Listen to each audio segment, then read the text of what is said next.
Hello friends, December 21 2023 த Hindu news analysis.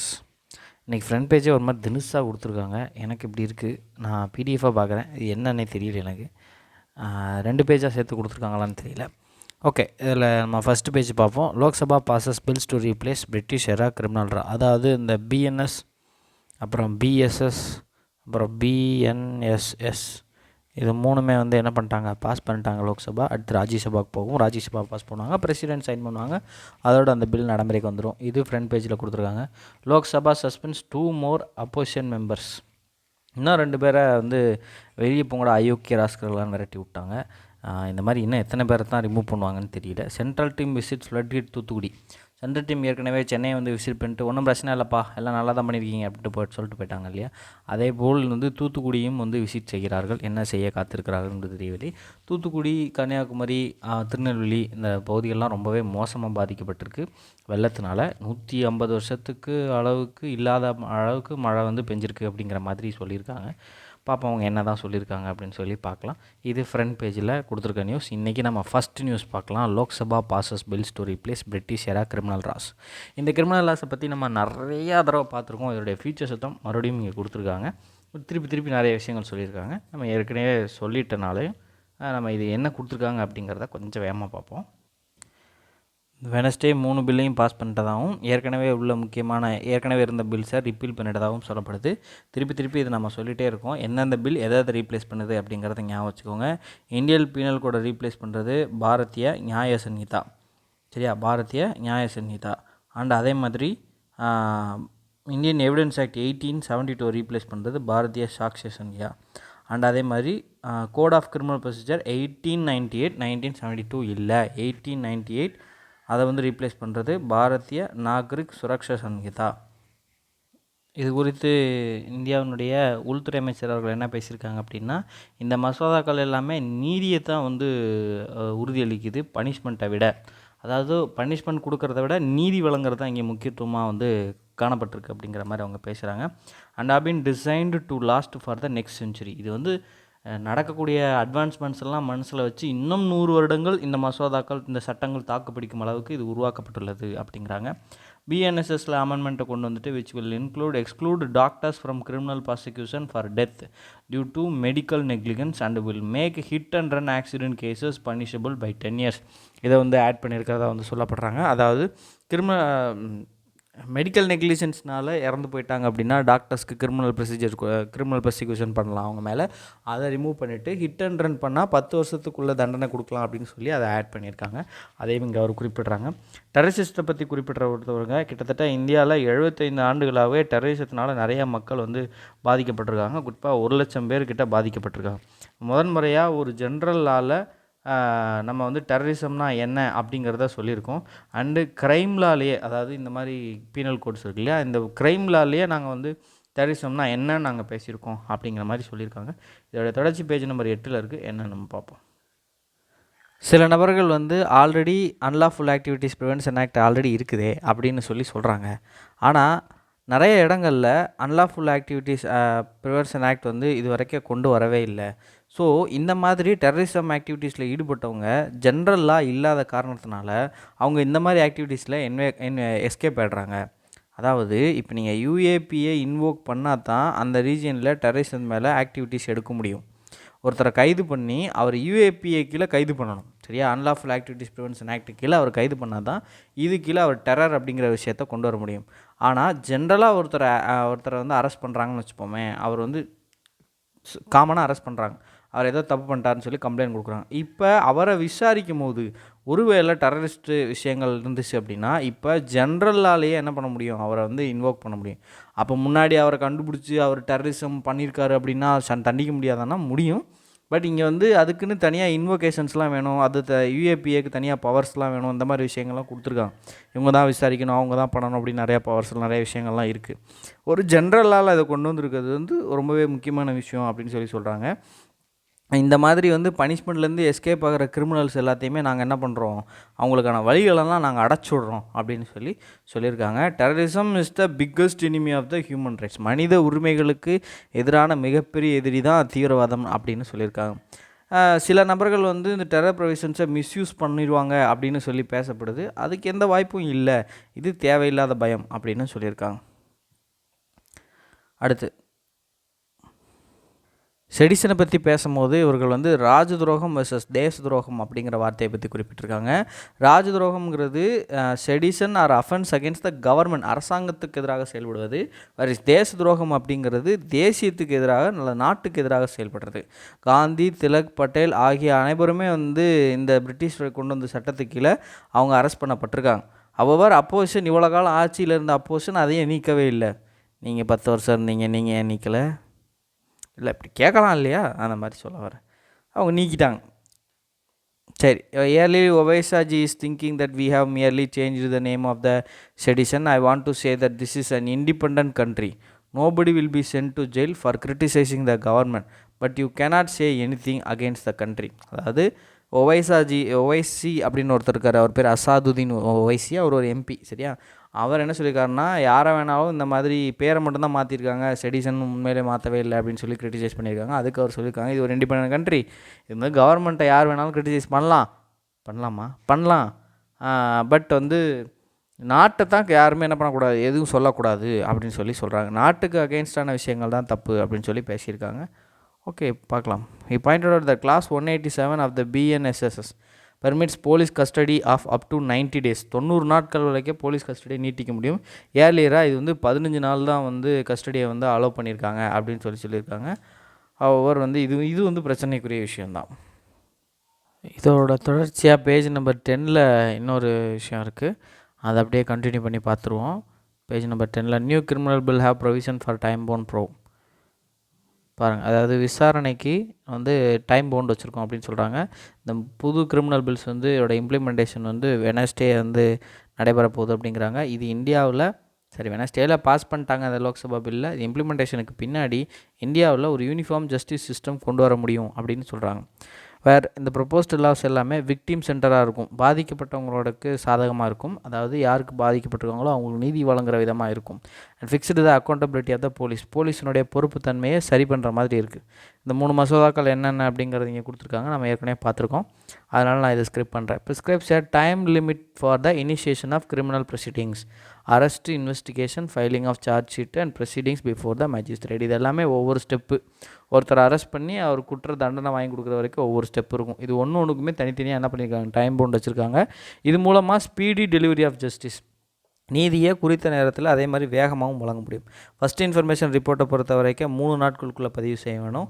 அதேபோல் 7 அல்லது அதுக்கு மேற்பட்ட ஆண்டுகள் தண்டனை வழங்கக்கூடிய குற்றங்களை பற்றி விசாரிக்கிறதா இருந்தால் முதல் கட்ட விசாரணை 14 நாட்களுக்குள்ளே முடியணும். ப்ரிலிமினரி இன்குவரினா முதல் கட்ட விசாரணை. சரியா, அதுக்கப்புறம் சோதனை மற்றும் கைப்பற்றுதல் நடவடிக்கைகள், அதுக்கான அந்த அறிக்கை வந்து 24 மணி நேரத்துக்குள்ளே என்ன பண்ணணும், கோர்ட்டில் தாக்கல் பண்ணணும். இப்போ சோதனை செய்கிறாங்க, சீசர் பண்ணுறாங்க, அதை பற்றி 24 ஹவர்ஸ்க்குள்ளே ரிப்போர்ட் சப்மிட் பண்ணணும்னு சொல்கிறாங்க. There is no time limit for medical examination of rape victims earlier. முன்னதாக வந்து கற்பழிக்கப்பட்டிருக்காங்க இல்லையா, அவங்களுடைய மெடிக்கல் எக்ஸாமினேஷன் பண்ணுவாங்க, அவங்களோட உடலை வந்து மெடிக்கல் எக்ஸாமினேஷன் பண்ணுவாங்க. அப்படி மெடிக்கல் எக்ஸாமினேஷன் பண்ணுறதுக்கான டைம் லிமிட்லாம் கிடையாது. இப்போ என்ன சொல்லியிருக்காங்க, 7 டேஸ்க்குள்ளே ரிப்போர்ட் சப்மிட் பண்ணணும் அப்படின்னு புதுசாக ஒரு கிளாஸ் ஆட் பண்ணியிருக்காங்க. சார்ஜ் ஷீட் ப்ரிப்பேர் பண்ணுறதுக்கு 90 நாள் அண்ட் மேஜிஸ்ட்ரேட்ஸ் வந்து have to take cognizance within 14 days and framing of charges should be done within 16 days. Cognitions, அதாவது அவங்க வந்து சீரியஸான க்ரைமில் தான் ஈடுபட்டிருக்காங்களா இல்லையா அப்படிங்கிறத ஒரு முடிவுக்கு வர்றதுக்கு 14 days அண்ட் அவங்களுடைய சார்ஜஸை ஃப்ரேம் பண்ணுறதுக்கு 16 days அப்படின்னு சொல்லியிருக்காங்க. அதுக்கு டைம் லிமிட் கொடுத்துருக்காங்க. Trial in absentia was been introduced. What is trial in absentia? ஒரு நபர் வந்து தலைமறைவாகவே இருக்கார், பட் அவருக்கு எதிரான செயல்பாடுகள், இந்த எவிடன்சஸ் எல்லாமே வந்து கிளியராக கிடச்சிருக்கு, ஆனால் அவருக்கு கைப்பற்ற முடியல. அப்போனா அவர் பிடிச்சி கோர்ட்டில் ஒப்படைச்சா தான் அவருக்கு முன்னாடி என்ன விசாரணை நடக்கும், அதுக்கப்புறம் தான் அவருக்கு தண்டனை கொடுக்க முடியும் இல்லையா. இப்போ அவர் இல்லாதனாலே அந்த ட்ரையல் நடக்காமலே இருக்கும், நிறைய விஷயங்கள் தொல்லிட்டே இருக்கும். இப்போ ட்ரையல் இன் ஆப்சென்டியா அப்படிங்கிற ஒரு விஷயத்தை இன்ட்ரடியூஸ் பண்ணுறாங்க. such as Bombay 1993 case, blast case, accused are hiding in Pakistan. If they do not appear before the court for 90 days, the trial will be done in their absence. 3 மாதத்துக்குள்ளே அவங்க என்ன பண்ணணும், கோர்ட்டில் ஆஜராகணும். அப்படி ஆஜர் ஆகலை அப்படின்னா அவங்க இல்லாமலே என்ன பண்ணலாம், ட்ரையல் பண்ணிடலாம். This will also expedite their deportation. The bill has a provision that promulgation of judgment should not exceed 45 days after the conclusion of trial. விசாரணை முடிஞ்ச பின்னாடி 45 நாளுக்குள்ளே தீர்ப்பு வந்து இறுதி செய்யப்படணும் அப்படின்னு சொல்கிறாங்க. India will definitely look into Pannun assassination bid. அதாவது பன்னூன் அப்படின்னு ஒருத்தர், இவர் வந்து ப்ரோ காலிஸ்தானி. இவர் காலிஸ்தானுக்கு ஆதரவான கருத்துக்களை மேற்கத்திய நாடுகள் மற்றும் இதர உலக நாடுகள்கிட்ட ஆதரவு திரட்டிகிட்ருக்காரு. ஸோ இவரை போட்டு தள்ளலாம் அப்படின்னு சொல்லி ஒரு பிளான் போட்டிருக்காங்க. அந்த பிளானில் இந்திய அரசாங்க ஊழியர் வந்து தொடர்புட்ருக்காரு அப்படின்னு ஒரு கேள்வி எழுப்பப்பட்டிருக்கு. இதில் என்ன பிரச்சனை அப்படின்னு பார்த்தீங்கன்னா, ஏற்கனவே கனடாவில் இருந்து ஒருத்தர் நிஜார் அப்படின்னு ஒருத்தர் கொலை பண்ணிட்டாங்க. அதில் இந்தியன் கவர்மெண்ட்டோட கை இருக்குதுன்னு கனடாவோட பிரைம் மினிஸ்டர் பேசிட்டார். ஸோ அதே மாதிரி விஷயம் வந்து மறுபடியும் கிளம்புதில்ல, யூஎஸ்லேயும் கிளம்புது. அப்படின்னா என்ன தான் நடக்குது இங்கே? அப்போ உண்மையிலே வந்து காலிஸ்தானிய தீவிரவாதிகளை கொல்றதில் இந்தியாவோட கை இருக்கா அப்படிங்கிற கேள்வி வந்து எழும்ப ஆரம்பிச்சிருச்சு. ஸோ உலக நாடுகள் எல்லாமே நிறைய ப்ரெஷர் கொடுக்க ஆரம்பிச்சிட்டாங்க. இவ்வளோ காலம் பேசாமல் முதலே பிரைம் மினிஸ்டர் அவர்கள் வந்து இதை பற்றி பேசியிருக்காங்க. டெஃபினெட்லி நாங்கள் இதை என்ன பண்ணுவோம், ஆராய்ச்சி பண்ணுவோம். எதப்பா ஆராய்ச்சி பண்ண போகிறீங்க? இந்த ஒரு ப்ரோ காலிஸ்தானிய ஆக்டிவிஸ்ட் இருக்கார்ல, யார், குர்பந்த் சிங் பன்னூன், ஒரே நாளில் உலக ஃபேமஸ் ஆகிட்டார். எல்லாருமே அவரை பற்றி தான் பேசுகிறாங்க. யூஎஸ் பேசுகிறாங்க, கனடா பேசுகிறாங்க, இந்தியாவில் உள்ள ஆஃபீஸர்ஸ் பேசுகிறாங்க, இன்றைக்கி பிரைம் மினிஸ்டரே பேசிட்டார். அண்ட் அவரை கொலை பண்ணுறதுக்கான முயற்சிகளில் வந்து அப்படிங்கிற அந்த அலகேஷன்ஸை நாங்கள் என்ன பண்ணுவோம், கண்டிப்பாக நாங்கள் விசாரிப்போம். இஃப் ப்ரொவைடட் வித் அடக்வேட் எவிடன்ஸ் கொடுங்க அப்படின்னு கேட்குறாங்க. 2 ரூபா கொடு ஊருக்கு போகணும் அப்படின்னு சொல்கிற மாதிரி, எவிடன்ஸ் கொடுங்க நான் விசாரிக்கணும் அப்படிங்கிற மாதிரி வந்து கவர்மெண்ட் வந்து சொல்லியிருக்காங்க. Mister Modi highlighted is government's commitment to the rule of law. சட்டத்தின் ஆட்சிக்காக எனது அரசாங்கம் எப்படி முயற்சி செய்திருக்கிறது அப்படிங்கிறதை வெளிப்படுத்தி காட்டுகிறார். And expressed concern about activist of pro Khalistan groups based in western countries. மேற்கத்திய நாடுகளில் இந்த மாதிரி காலிஸ்தானுக்கு ஆதரவாக செயல்பட்டு வரக்கூடிய அந்த நபர்களை பற்றி வந்து வருத்தம் தெரிவித்திருக்கிறார். If someone give us any information, ஏதாவது ஒரு இன்ஃபர்மேஷன் கொடுங்க, we would definitely look into it. நான் கண்டிப்பாக பார்ப்போம் அப்படிங்கிறாங்க. தம்பி, அதை தான் நம்ம தான் தேடணும் எவிடன்ஸ் எல்லாம். அவர் commitment is to the rule of law. சட்டத்தின் ஆட்சி தான் எங்களுடைய கொள்கை அப்படின்னு சொல்லி சொல்கிறாங்க. அப்புறம் வந்து these elements under the guise of freedom of expression have engaged in intimidation and incited violence. அதாவது இவங்கெல்லாம் இருக்காங்கல்ல, இவங்கெல்லாம் வந்து ஃப்ரீடம் ஆஃப் எக்ஸ்பிரஷன்னு உள்ளே மறைஞ்சிக்கிட்டு அவங்க வந்து வன்முறையை தூண்டி விட்றாங்க, பிரச்சனையை தூண்டி விட்றாங்க, இந்த மாதிரி ஆட்களாக இருக்காங்க அப்படின்னு சொல்லி சொல்கிறாங்க. Arguing that a few incidents would not disturb the India-US relationship. இந்த மாதிரி பிரச்சனைலாம் இந்தியா-யூஎஸ் ரிலேஷன்ஷிப்லாம் ஒன்றும் செய்ய முடியாது அப்படின்னு சொல்லியும் வந்து நம்பிக்கை தெரிவித்திருக்காரு. His remarks came against the backdrop of sustained Western pressure on India to investigate its alleged links to the murder of Hardeep Singh Nijjar. So கனடாவில் நடந்த இந்த நிஜார் கொலை வழக்கு மற்றும் இந்த பிரச்சனைகள்லாம் வர ஆரம்பிக்கும் மேற்கத்திய நாடுகள் எல்லாமே இந்தியா மேலே ப்ரெஷர் கொடுக்குறாங்க, அழுத்தம் கொடுக்குறாங்க. என்ன பேசுங்க, விசாரிங்க, என்ன இப்படி பண்ணுறீங்க அப்படின்னு சொல்லியிருக்காங்க.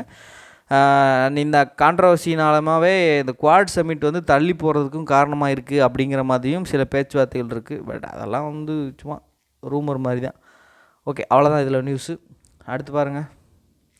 Lok Sabha passes Telecom Bill 2023 to replace 138-year-old Telegraph Act.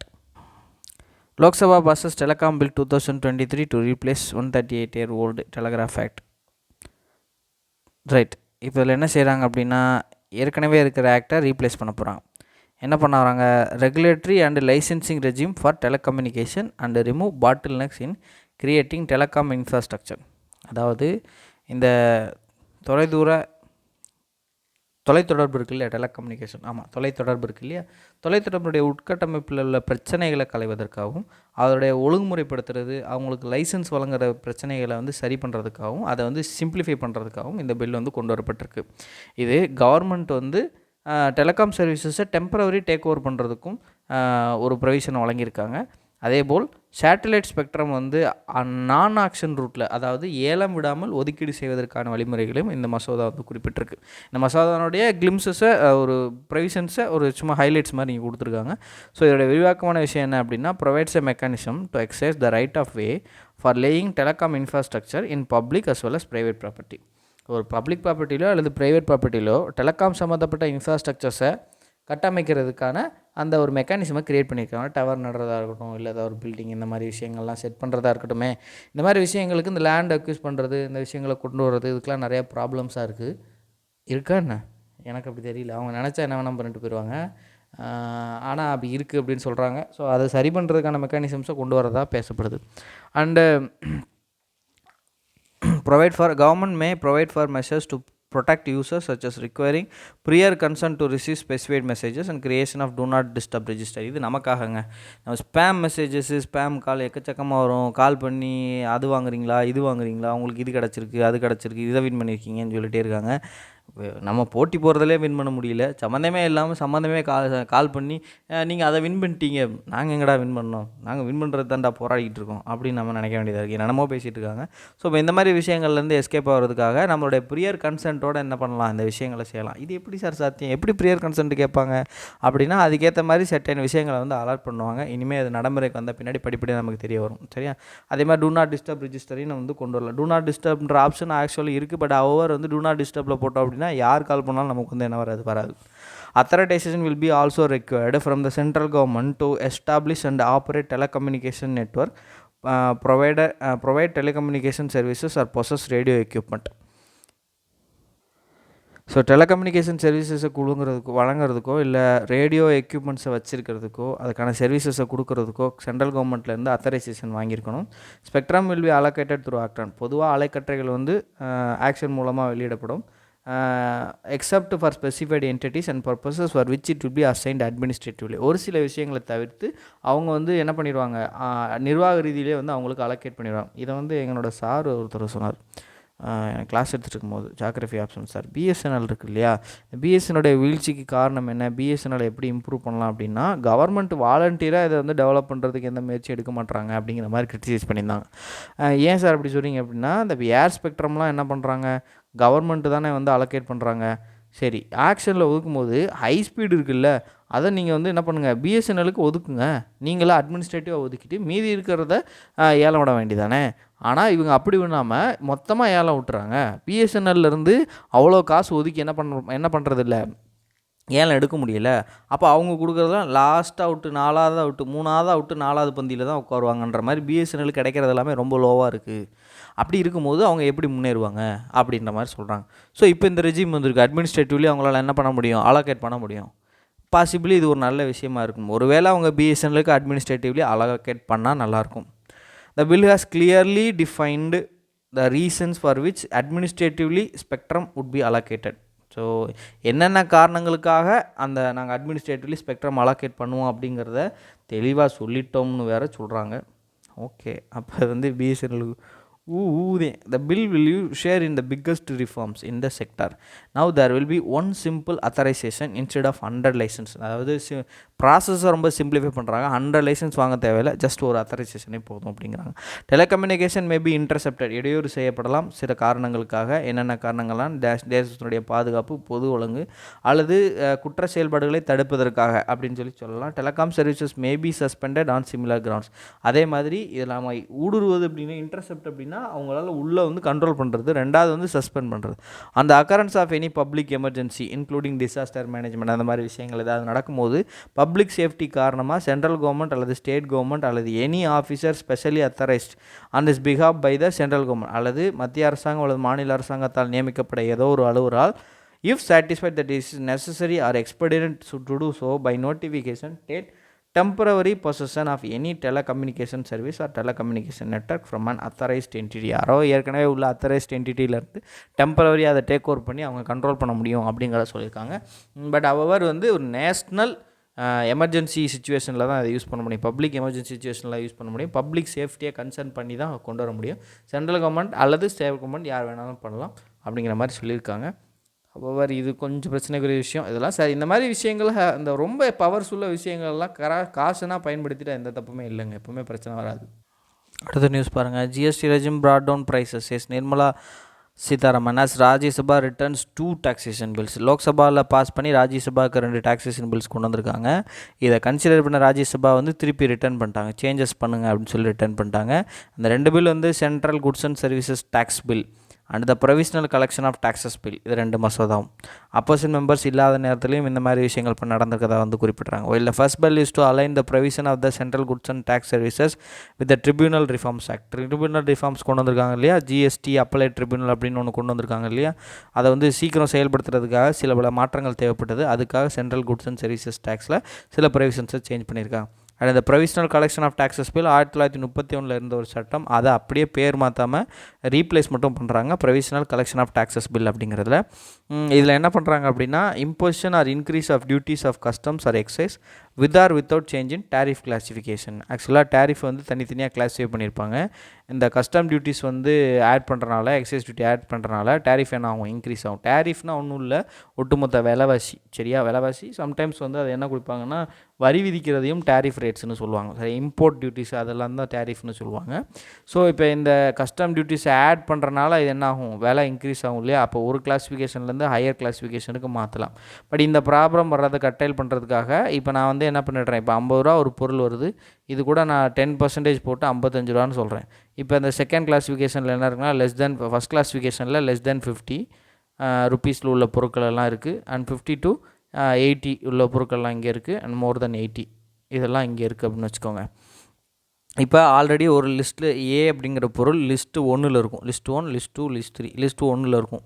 இப்போ நான் கஸ்டம் டியூட்டி இம்போஸ் பண்ணனால அது எதில் போய்டும், லிஸ்ட் பியில் போய்டும். ஸோ இதனால் சில காம்ப்ளிகேஷன்ஸ் வரலாம், கிளாஸிஃபிகேஷன்ஸில் ப்ராப்ளம்ஸ் வரலாம், விலைவாசி கூடி போகலாம் இல்லையா. ஸோ இதனால் இது தடுக்கிறதுக்காக என்ன பண்ணுறாங்க அப்படின்னா இந்த மாதிரி கிளாஸிஃபிகேஷன் வந்து கஸ்டம் டியூட்டிஸ் போட்டாலும் கிளாஸிஃபிகேஷனில் மாற்ற தேவையில்லை அப்படிங்கிற மாதிரி சொல்லிடுறான். எப்படி சொல்லலாம், 50 + டேக்ஸஸ்னு சொல்லிட்டோம் அப்படின்னா என்ன நடக்கும், அது ரிமைன் 50லே இருக்கும். அப்போ அது எங்கே இருக்கும், லிஸ்ட் 1லே இருந்திருக்கும். இதெல்லாம் வந்து ஒரு எக்ஸாம்பிளுக்காக சொல்ல வரேன், எப்படின்னு புரிய வைக்கிறதுக்காக சொல்கிறேன். சரியா. சரி, the CGST bill was brought and suggested by the Chief Justice of India and makes the law in tune with other regulators. அதாவது மற்ற ஒழுங்குமுறைப்படுத்துறதுக்கு நிறைய அமைப்புகள் இருக்கும் இல்லையா, அவங்க கொண்டு வர விஷயங்களை சொல்கிற விஷயங்களை டியூன் பண்ணுற மாதிரி இந்த விஷயங்களை செய்யுங்கன்னு சொல்லி சீஃப் ஜஸ்டிஸ் ஆஃப் இந்தியா வந்து சொல்லியிருக்காரு. அதனால் இந்த பில் கொண்டு வந்திருக்கோம், அதில் மாற்றங்களை கொண்டு வந்திருக்கோம் அப்படின்னு சொல்லி சஜஸ்ட் பண்ணியிருக்காங்க. We quickly thought it was an important as for us to respond and we responded in time. நாங்கள் வந்து அவங்க சொன்னதோட ரொம்ப முக்கியத்துவத்தை தெரிஞ்சுக்கிட்டோம், அதனால் நாங்கள் உடனே ரெஸ்பாண்ட் ஆகிட்டோம். எலெக்ஷன் கமிஷன் ஆஃப் இந்தியான்னு ஒரு விஷயம் இருக்குது, ஞாபகம் இருக்கா?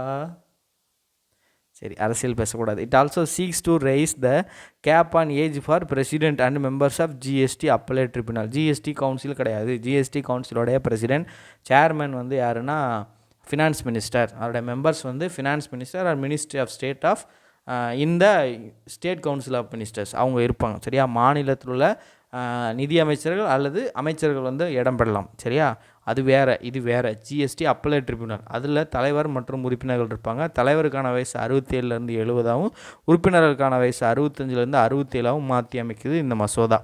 Replying to the debate he said after the introduction of GST. அப்போ இந்த இடத்துல ஜிஎஸ்டி பற்றி பேசியிருப்பாங்க இல்லையா, டிபேட் நடந்திருக்கும் இல்லையா. ப்ரைஸஸ் ஆஃப் டெய்லி ஐட்டம்ஸ், மக்கள் அன்றாடம் பயன்படுத்தக்கூடிய பொருட்களுடைய விலைவாசி குறைஞ்சிருக்கு. Such as toothpaste, brush, hair oil இதெல்லாமே வந்து குறைஞ்சிருக்கு அப்படின்னு சொல்கிறாங்க. அந்த issues of bringing petroleum under GST, miss Sitharaman said I wish the state government see the point and eventually customers will pay less tax if the GST is brought in and the overlapping, the doubling of tax will not be there. So பெட்ரோலியத்தை GST கீழே கொண்டு வரதை பற்றி பேசும்போது state governments வந்து customers இதனால் கம்மியாக tax பே பண்ணுவாங்க அப்படிங்கிற விஷயத்தை புரிஞ்சுக்கிட்டாங்க அப்படின்னா ஜிஎஸ்டி வந்து நம்ம ஜிஎஸ்டிக்குள்ளே என்ன பண்ணிடலாம், அந்த பெட்ரோலியம் இதை கொண்டு வந்துடலாம். அதே போல் 2 முறை வரி விதிக்கிறதையும் நம்ம தடுக்கலாம். ஆக்சுவலாக பெட்ரோலியம் ப்ரைஸ் வந்து கம்மி தான் நினைக்கிறேன், அதில் 2-3 டேக்ஸ் விழுகுது. அதனால வந்து என்ன பண்ணுவாங்க அப்படின்னா விலை ரொம்ப கூடுது. பெட்ரோலியமில் கரண்ட்டாக என்னென்ன விஷயங்கள்லாம் வந்து டேக்ஸாக விழுகுது அப்படின்னு பார்த்திங்கன்னா, ஃபஸ்ட் திங் என்ன இருக்குன்னா எக்ஸைஸ் டியூட்டி இருக்கும், கலால் வரி அப்படிம்பாங்க. 2வது ஸ்பெஷல் அடிஷ்னல் எக்ஸைஸ் டியூட்டி, சிறப்பு கூடுதல் கலால் வரி. 3வது வந்து ரோடு செஸ், ரோடே இல்லை டேக்ஸ் கேட்குறேன் இந்தாங்கோ. அடுத்து அக்ரிகல்ச்சர் செஸ், அக்ரிகல்ச்சரல் விவசாயத்துக்கான செஸ். மொத்தம் 4 இருக்குது. Agriculture, road, excise duty, special additional excise duty, மொத்தம் 4 வரி இருக்குங்க. இது பெட்ரோலியத்தில் பொதுவாக போடப்படக்கூடிய வரி. பாருங்கள், 4 போட்டிருக்காங்க. அதர் நியூஸ் பார்ப்போமா. சாகித்ய அகாடமி அவார்டு கொடுத்துருக்காங்க. இதில் வந்து தமிழுக்கு யார் கொடுத்துருக்காங்கன்னா நீர் வழிப்படும் அப்படிங்கிற ஒரு நாவலுக்காக கொடுத்துருக்காங்க. தேவி பாரதி அவர்களுக்காக எழுதப்பட்டுள்ளது. 2023க்கான சாகித்ய அகாடமி. இந்த நீர்வழிப்படும் அப்படிங்கிறது புறநானூற்று பாடலில் வரக்கூடிய ஒரு வரி அப்படின்னு சொல்லி இங்கே குறிப்பிட்டிருக்காங்க. எக்ஸாமை பொறுத்த வரைக்கும் யார் வாங்கியிருக்காங்கன்னு தெரிஞ்சால் போதும். பட் யூபிஎஸ்சி பொறுத்த வரைக்கும் சாகித்ய அகாடமினா என்ன அப்படிங்கிறதையும் நம்ம தெரிஞ்சுக்கணும். ஸோ அதர் நியூஸில் நம்ம அடுத்து பார்க்க போகிறதும் இதுதான். Sahitya Akademi announces awards requiem in Raga Janki best English work. Tamil author Rajasekaran அதாவது Devi Bharathi, Telugu writer T Patanjali Sastry and Malayalam writer EV Ramakrishnan, இவங்கெல்லாம் வந்து சாகித்ய அவார்டு வந்து வாங்கியிருக்காங்க. இதில் வந்து லிஸ்ட்டு கொடுத்துருக்காங்க, எது எதுக்காக கொடுத்துருக்காங்க, யார் யாருக்கு கொடுத்துருக்காங்க அப்படின்னு சொல்லி. இப்போ நம்ம இதில் தெரிஞ்சுக்க வேண்டிய விஷயம், எத்தனை மொழிகளுக்காக கொடுக்குறாங்க, 24 லாங்குவேஜஸ்க்காக கொடுக்குறாங்க. சரியா, ஞாபகம் வச்சுக்கோங்க. அண்ட் சாகித்ய அகாடமி போர்டை பற்றி கொடுத்துருக்காங்க. சாகித்ய அகாடமி விருது கொடுக்கும்போது என்னென்ன இருக்கும், ஒரு என்கிரேவ்டு காப்பர் பிளேட், ஒரு shawl, ₹1,00,000 prize will be presented at a function at March 12, 2024 நடக்கூடிய ப்ரைஸில் வந்து ஃபங்க்ஷனில் கொடுப்பாங்க. இந்த அகாடமி வந்து March 12, 1954 வந்து ஃபவுண்ட் ஆயிடுச்சு. அதனால் March 12 வந்து கொடுக்குறாங்க. இது ஒரு autonomous body under ministry of union culture ministry, ஞாபகம் வச்சுக்கோங்க. யூனியன் கல்ச்சர் மினிஸ்ட்ரி கீழே வருது. It's dedicated to the promotion of literature in Indian languages. Indian லாங்குவேஜஸில் இருக்கும் இங்கிலீஷ்க்கும் என்ன பண்ணுறாங்க, கொடுக்குறாங்க, அவார்டு கொடுக்குறாங்க. சாகித்ய அகாடமி அவார்டு கொடுக்குறாங்க. இங்கே பாருங்கள், செலக்டட் ஃபார் சி ஹியர் நீலம் சரண் கவுர், இங்கிலீஷ் லாங்குவேஜ் கேட்டகரியில் இவர் வாங்கியிருக்காரு. ஃபார் நாவல் வாங்கியிருக்காரு ரக்வேம் இன் ராகா ஜாங்கி. சரியா, பாருங்கள். இப்போ இங்கிலீஷுக்கும் கொடுக்குறாங்கன்னா ஆமாம், கொடுக்க தான் செய்கிறாங்க. சரியா, ஒரு எக்ஸ்ப்ளனேஷனுக்காக சொன்னேன். ஸோ கவர்மெண்ட் மீண்டும் கோவிட் அலர்ட்டை வந்து இஷ்யூ பண்ணியிருக்காங்க. கிளஸ்டரிங் ஆஃப் கேசஸ் வந்து வரவே இல்லை. பட் WHO என்ன பண்ணுறாங்கன்னா, இது வந்து செப்பரேட் வேரியண்ட் ஆஃப் இன்ட்ரெஸ்ட் அப்படின்னு சொல்லி காட்டியிருக்காங்க. இது வந்து பிரச்சனைக்குரியதாக இருக்கலாம் அப்படின்னு சொல்லி நம்பப்படுகிறது. இது BA 2.86 இன்னொரு வேரியண்ட்டாக கிளாரிஃபை ஆகிருக்கு. 92.8% ஆஃப் கேசஸ், இந்தியாவில் அவ்வளோ கேஸ் இருக்குன்னு சொல்லலை. இந்தியாவில் இருக்கிற கேஸில் இத்தனை பர்சன்டேஜ் பீப்புள் என்ன பண்ணிட்டாங்க, வீட்டிலே ஐசோலேட் பண்ணியாச்சு. மைல்டு இல்னஸ் தான் அவங்களுக்கு வந்து இருக்குது, அதாவது சின்ன அளவில் தான் அவங்களுக்கு வந்து வெளிப்படுது அப்படிங்கிறதையும் சொல்லியிருக்காங்க. ஸோ வந்து ஜஸ்ட் ஒரு ஐடியா தான். ஸோ அதனால் இது பெரிய அளவுக்கு எக்ஸாமில் பயன்படாது. பெரிய அளவுக்கு தெரிஞ்சுக்க தேவையில்லை, ஜஸ்ட் தெரிஞ்சுக்கோங்க போதும். Run up to Khel Ratna award, Arjuna award, Dronacharya award, ஸ்போர்ட்ஸுக்காக ரெகனைஸ் கொடுக்கக்கூடிய ரெகனைஷனில் ஒன் ஆஃப் த இம்பார்ட்டண்ட்டான recognition Khel Ratna, Arjuna and Dronacharya awards. இதுக்கான ஆட்கள் வந்து தேர்வு செஞ்சுருக்காங்க. அதுக்கான லிஸ்ட்டு வந்து வெளியிட்டிருக்காங்க. பாருங்கள், மேஜர் தயான் சந்த் கேல் ரத்னா அவார்ட், சிராக் ஷெட்டி மற்றும் சத்விக் சைராஜ், ராங்கி ரெட்டி பேட்மிண்டனுக்காக. அர்ஜுனா அவார்ட்ஸ் வந்து இவ்வளோ பேர் கொடுக்குறாங்க. இவ்வளோ பேர் ஞாபகம் வச்சுக்கணுமான்னா ஜஸ்ட் ஒரு தடவை வாசித்து வச்சுக்கோங்க, அவ்வளோதான். அடுத்து என்னென்ன டைப் ஆஃப் அவார்டு கொடுக்குறாங்கன்றதை தெரிஞ்சுக்கோங்க. மேஜர் தயான்சந்த் கேல் ரத்னா அவார்டு, அப்புறம் அர்ஜுனா அவார்டு, அப்புறம் Dronacharya award regular category, Dronacharya award அது வந்து lifetime achievement award.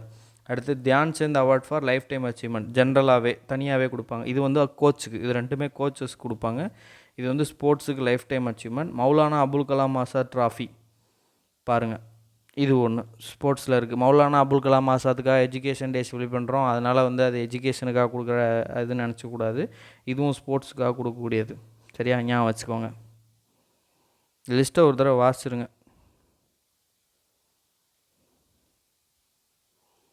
Okay மக்களே, அவ்வளோதான் இன்றைக்கி ரொம்ப முக்கியமான நியூஸ்.